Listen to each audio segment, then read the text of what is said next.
today on 15 on 15. Observation on the overcrowded Palm Beach.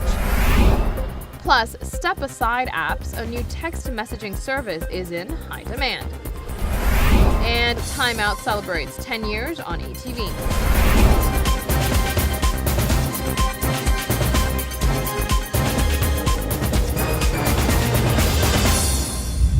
Thank you for joining us. I'm Yentl Lieuw. Hoteliers, tourism authorities, and policymakers have long expressed their concern regarding Palm Beach being overcrowded. As a visitor of the area this week, I have to say myself, I came to the very same conclusion. I took a few pictures while passing by Palm Beach one late afternoon this week. I was shocked to see how incredibly busy it was.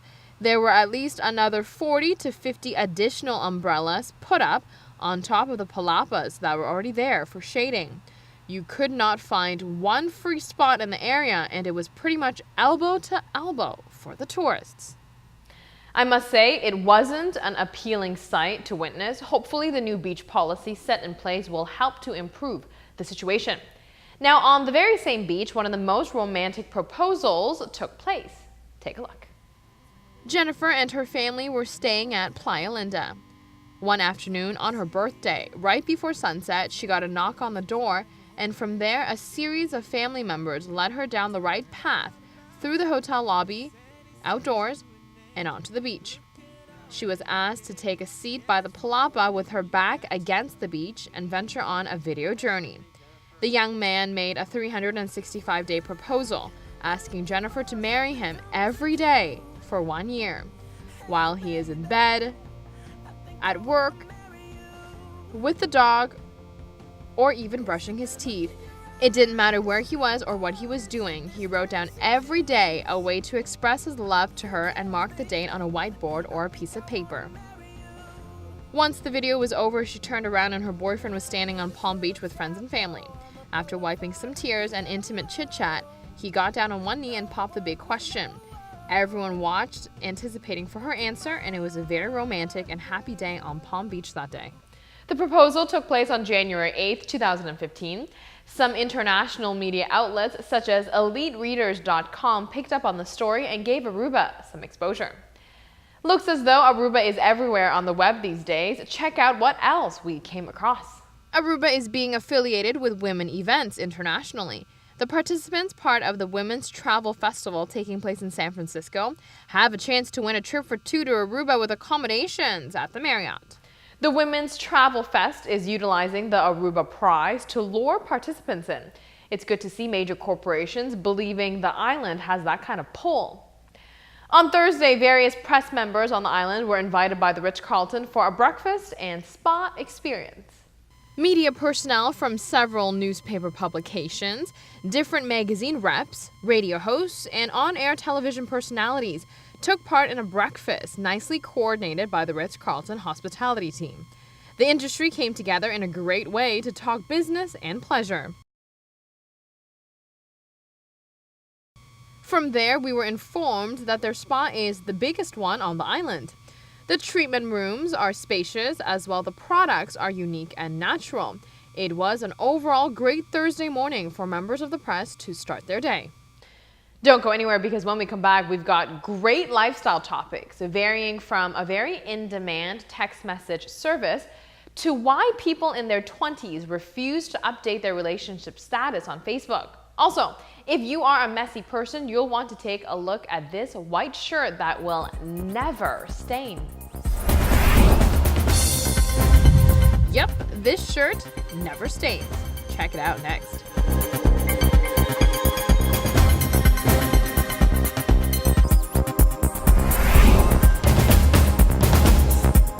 Thank you for staying tuned. You are watching 15 on 15. Who says you need to develop apps to be the new hype? A new text messaging service is taking over headlines today. Magic will deliver whatever you want.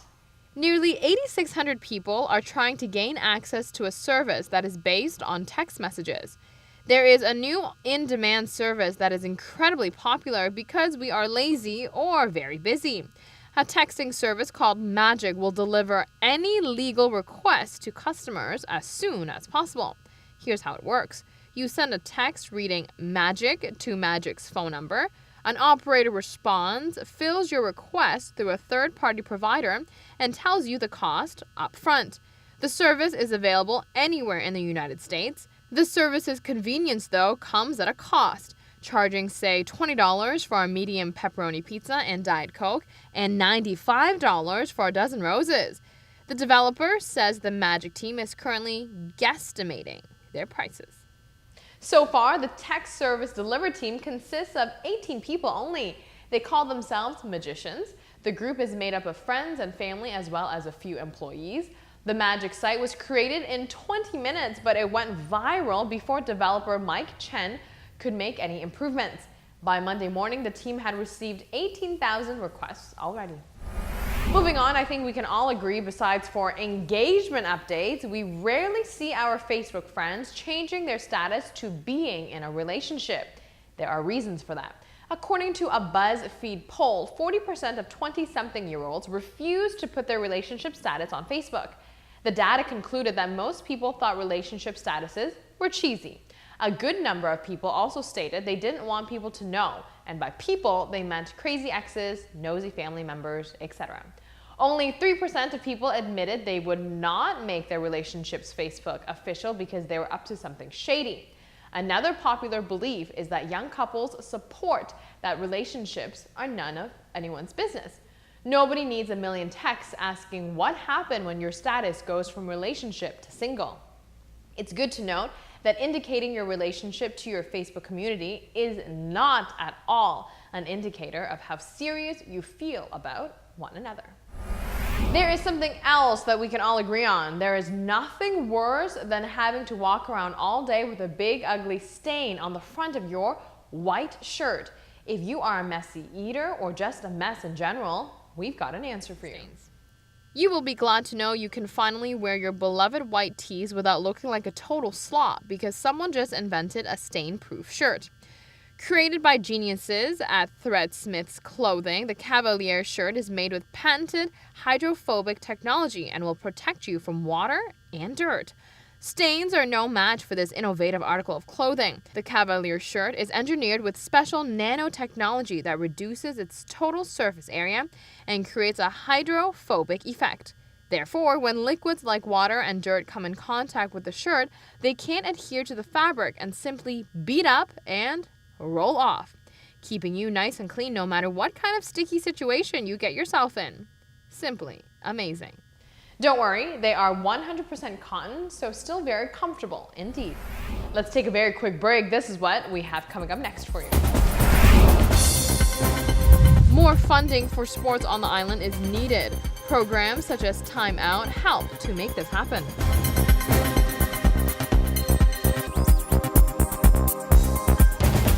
Besides for education, sport develops a child and youth in a way nothing else can. ATV's Time Out is celebrating its 10-year anniversary. We have host Yentl Lieuw on the other side of the microphone to talk about his program, the athletes on the island, as well as the overall development of sport in Aruba.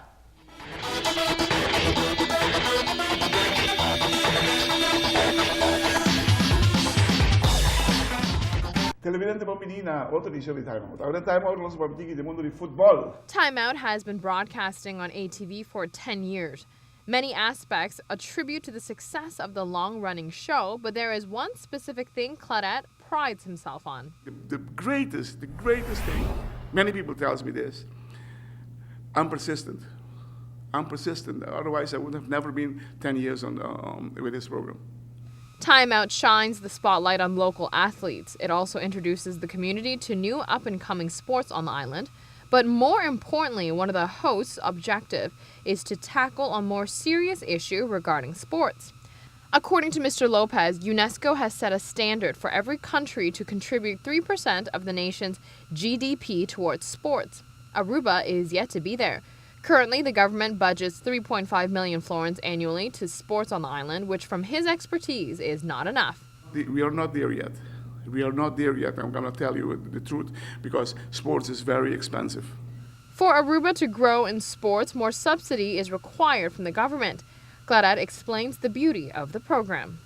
Time Out inspires everybody everybody from the smallest one to the biggest one on the island, because those, I know I'm talking to many people here that follow timeout, they know what's going on in sports on the island. We don't have one particular sport. We do all sports. Our doors are always open. We have never closed the door for one sport on the island. If they want to come tomorrow, call me. I'll be there. New sports coming up, they can come with me. I'll be open for them. So it's total sport coverage. Total sports coverage. To celebrate the 10-year milestone, Timeout will be honoring athletes who have truly made an impact on the island. We are having 12 or 13 per people. We are going to give them a special award, special 10th year award. The first year I give different awards in our Timeout program. This year we are going to go through 10 years and which were the big ones that specially did something for Aruba. And the names you will know, everybody will know the names, but I will put the accent where, why we are giving them this award. So be pending for Timeout's 10-year celebration with prominent figures within the sports world on the island. The program airs at 6:30 p.m. on weeknights, and you can catch new episodes of 15 on 15 at 7:15 p.m. on weeknights.